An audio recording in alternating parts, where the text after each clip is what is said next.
ಹಿರಿಯ ನಟಿ ಸರೋಜಮ್ನವರು ಇವತ್ತು ಇಹಲೋಕವನ್ನು ತಿಳಿಸಿದ್ದಾರೆ. ಅವರ ಅಂತಿಮ ದರ್ಶನವನ್ನ ಈಗ ಆಲ್ರೆಡಿ ಹಿರಿಯ ನಟರಾಗಿರುವಂತಹ ಸಾಧು ಕೋಕಿಲ್ ಅವರು ಪಡೆದು ಬಂದಿರುವಂಥದ್ದು. ಅವ್ರನ್ನೇ ಮಾತಾಡಿಸ್ತಾ ಹೋಗ್ತೀನಿ. ಸರ್, ಈಗ ಅವರ ಅಂತಿಮ ದರ್ಶನವನ್ನು ಪಡೆದ್ರಿ, ಏನ್ ಹೇಳ್ತೀರಿ ಸರ್?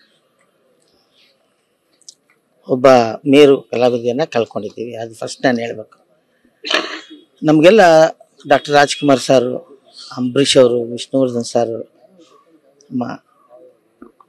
ಮೇಡಮ್ ಈಗ ನಾವು ಕಳ್ಕೊಂಡಿದ್ದೀವಲ್ಲ, ಅವರೆಲ್ಲ ಇದ್ದಾಗ ನಮಗೆ ಒಂದು ಧೈರ್ಯ ಆಯಿತು.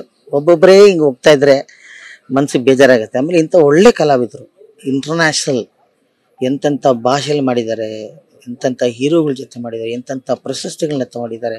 ಅವ್ರ ಹೃದಯನೂ ಅಷ್ಟೇ ಚೆನ್ನಾಗಿದೆ. ಯಾಕೆಂದರೆ ನಮ್ಮ ಎಲ್ಲ ಕನ್ನಡ ಕಲಾವಿದರಿಗೆ ತುಂಬ ಹೆಲ್ಪ್ ಮಾಡಿದ್ದಾರೆ. ನನಗೆ 2 ಲಕ್ಷ ರೂಪಾಯಿ ಅವ್ರಿಗೆ ಕೊಟ್ಟು ಈ ಥರ ಕಲಾವಿದರು ಕೊಟ್ಬಿಡಪ್ಪ ಅಂತೇಳಿ ಕೋವಿಡ್ ಟೈಮಲ್ಲಿ ಕೊಟ್ಟಿದ್ರು.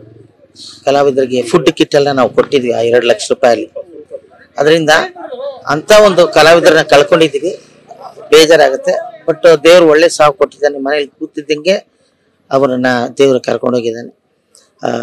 ನೋವಿಲ್ದೆ ಆರಾಮಾಗಿ ಹೋಗಿ ದೇವ್ರ ಪಾದಕ್ಕೆ ಸೇರಿದ್ದಾರೆ. ಅವ್ರ ಆತ್ಮಕ್ಕೆ ಶಾಂತಿ ಸಿಗಲಿ, ಮತ್ತೆ ಅವರ ಮಕ್ಕಳಿಗೆ ಧೈರ್ಯವನ್ನ ಸಿಗಲಿ ಅಂತ ಕೇಳ್ಕೊತೇನೆ. ಕೊನೆಯದಾಗ ಅವ್ರನ್ನ ಭೇಟಿಯಾದಂಥದ್ದು ನೆನಪಿಸ್ಕೊಳ್ಳೋಂಥದ್ದಾದ್ರೆ, ಈಗ ಮೊನ್ನೆ ಯಾವುದೋ ಒಂದು ಫಂಕ್ಷನ್ ಅಲ್ಲಿ ಮೇಡಮ್ ಯಾವುದೋ ಸಿನಿಮಾ ಥಿಯೇಟರ್ ಅಲ್ಲಿ ಬಂದಿದ್ರು. ಬಂದ ತಕ್ಷಣ ನಾನು ಕೈ ಹಿಡ್ಕೊಂಡ್ರು, ನಾನೇ ಮೇಲೆ ಕರ್ಕೊಂಡು ಕೂರಿಸಿದೆ. ಚೆನ್ನಾಗಿದ್ರು, ತುಂಬಾ ಚೆನ್ನಾಗಿದ್ರು, ಏನು ಮಾಡೋಕ್ಕಾಗಲ್ಲ. ಬಟ್ ನನಗನ್ಸಿದ್ದು ದೇವರವ್ರಿಗೆ ಒಳ್ಳೆಯ ನೆಮ್ಮದಿಯ ಒಂದು ಅಂತ್ಯವನ್ನ ಕೊಟ್ಟಿದ್ದಾರೆ. ಅವ್ರಿಗೆ ಶಾಂತಿ ಸಿಗಲಿ. ಕಡೆಯದಾಗಿ ತುಂಬಾ ದೊಡ್ಡ ದೊಡ್ಡ ಸ್ಟಾರ್ ನಟರು ಕೂಡ ಮೇಡಮ್ ನನಗೋಸ್ಕರ ಕಾಯ್ತಾ ಇದ್ರು ಸಿನಿಮಾಗಳಲ್ಲಿ ನಟಿಸಬೇಕು ಅನ್ನೋಂಥದ್ದು. ಹೇಳಿದ್ದೇನೆ.